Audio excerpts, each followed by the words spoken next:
Hello friends, कैसे हैं आप सब। तो मैं यहाँ पर आप लोगों के लिए एक नई स्टोरी लेकर आई हूँ। आई होप आप लोगों को कुछ नया सीखने को मिलेगा। अगर आप लोग को अच्छी लगती है वीडियो तो please like share and subscribe, और हाँ, वीडियो को पूरा देखिएगा। तो चलिए शुरू करते हैं।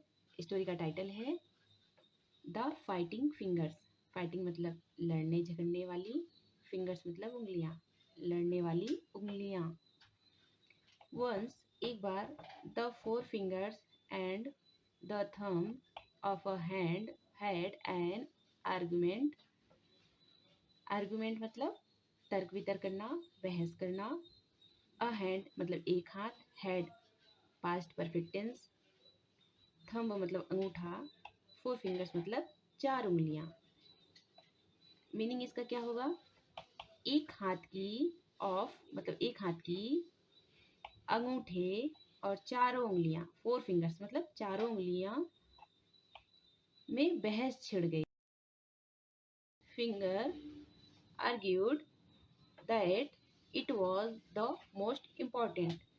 प्रत्येक उंगलियों ने आर्ग्यूड मतलब तर्क दिया, दैट कि it was the most important. Most मतलब अत्यधिक, इम्पॉर्टेंट मतलब महत्वपूर्ण, कि ये अत्यधिक महत्वपूर्ण हैं। द थंब क्लेम्ड, अंगूठे ने दावा किया। क्लेम मतलब दावा करना, क्लेम्ड मतलब दावा किया। I am essential for eating, मैं हूँ आवश्यक, इसेंशियल मतलब आवश्यक, फॉर ईटिंग खाने के लिए, राइटिंग लिखने के लिए, एंड होल्डिंग एन ऑब्जेक्ट, और होल्ड मतलब पकड़ना, होल्डिंग मतलब पकड़ने के लिए, एन ऑब्जेक्ट मतलब एक वस्तु या चीज के लिए मैं आवश्यक हूँ। मैं आवश्यक हूँ खाने के लिए, लिखने के लिए, और किसी चीज को पकड़ने के लिए। The index finger argued, the index finger मतलब अंगूठे के बगल वाली उंगली को क्या बोलते हैं इंग्लिश में? इंडेक्स फिंगर, और हिंदी में बोलते हैं तर्जनी उंगली। आर्ग्यूड मतलब तर्क किया। I am essential two point out any object, मैं हूँ आवश्यक, टू पॉइंट आउट मतलब इशारा करने के लिए, एनी ऑब्जेक्ट मतलब किसी भी वस्तु की तरफ इशारा करने के लिए मैं आवश्यक हूँ। The middle finger said, middle finger मतलब बीच की उंगली या मध्यमा, हिंदी में बोलते हैं मध्यमा उंगली। मध्यमा उंगली ने कहा, I am definitely the longest among us, मैं हूँ डेफिनेटली निश्चित रूप से, लॉन्गेस्ट सबसे बड़ी, एमंग अस मतलब हम सबके बीच में, एंड सो और इसलिए, आई एम मैं हूँ द नेचुरल लीडर मतलब प्राकृतिक रूप से नेता हूँ, ऑफ दिस फैमिली इज परिवार के मतलब जो उंगलियों का परिवार था उस परिवार की मैं लीडर हूँ। The ring finger said, the ring finger मतलब जिसमें अंगूठी पहनी जाती है उसको रिंग फिंगर बोलते हैं, और हिंदी में उसको अनामिका बोलते हैं। रिंग फिंगर ने कहा, I am the symbol of love, मैं हूँ, सिंबल मतलब प्रतीक, मैं प्रतीक हूँ, ऑफ लव प्यार की, रोमांस की, मैरिज शादी की, एंड फैमिली लाइफ और पारिवारिक जीवन की मैं प्रतीक हूँ। I am decorated with a golden ring, मैं सजती हूँ मतलब डेकोरेटेड मतलब अपने लिए बोलिए, मैं सजती हूँ विथ अ गोल्डन रिंग एक सोने की अंगूठी के साथ, ड्यूरिंग इंगेजमेंट एंड मैरिज सगाई और शादी के दौरान, ड्यूरिंग मतलब दौरान, शादी और सगाई के दौरान मैं सोने की अंगूठी से सजती हूँ।